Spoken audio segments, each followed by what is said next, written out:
حسن بن صبا اور اس کی مصنوعی جنت، قسط نمبر 16۔ داستان گو نے ابتدا میں یہاں تک ہی سنایا تھا کہ حسن بن صبا سلجوقی سلطنت کی انتظامیہ میں کس طرح داخل ہوا تھا۔ وہ جو اس نے نظام الملک کو درد بھری داستان سنائی تھی، وہ جھوٹ تھا۔ وہ مصر نہیں گیا تھا، نہ اس نے ذریعہ معاش کی تلاش کی تھی، نہ وہ تندرست رہا تھا۔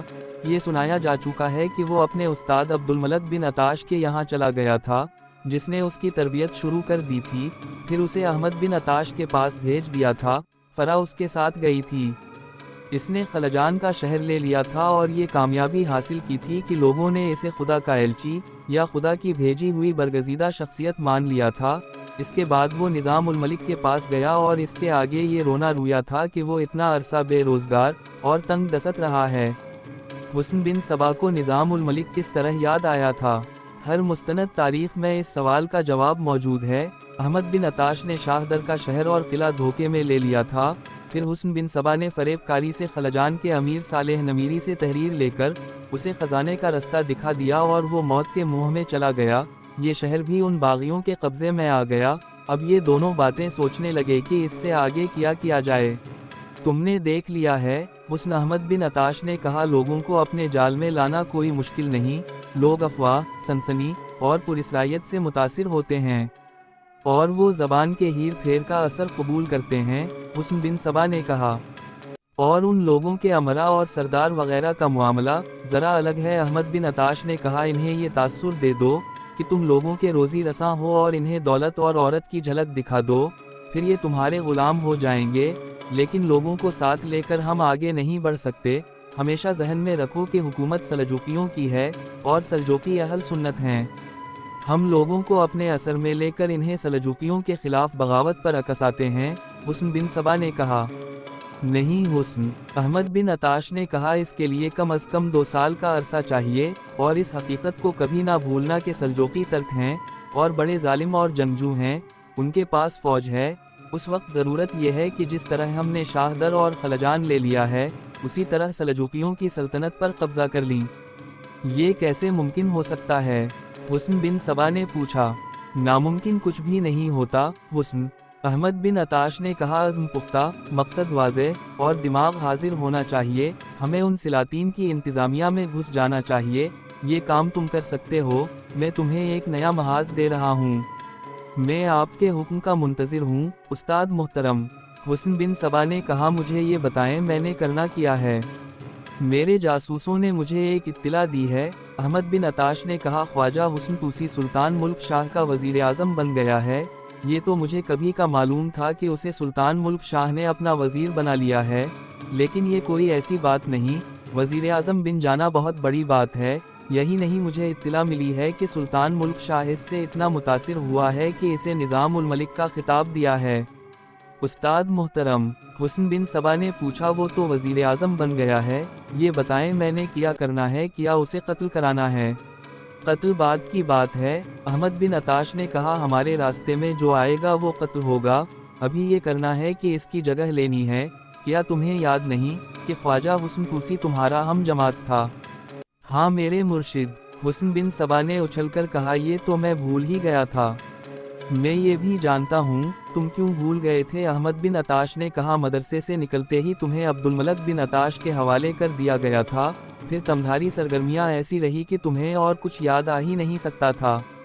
مجھے کچھ اور بھی یاد آ گیا ہے، حسن بن صبا نے کہا، مدرسے میں ہم 3 دوست تھے، عمر، خواجہ حسن اور میں۔ ہم نے معاہدہ کیا تھا کہ مدرسے سے فارغ ہو کر ہم میں سے کسی کو کہیں بڑا عہدہ مل گیا تو وہ دونوں کو کسی اچھے عہدے پر فائز کرائے گا۔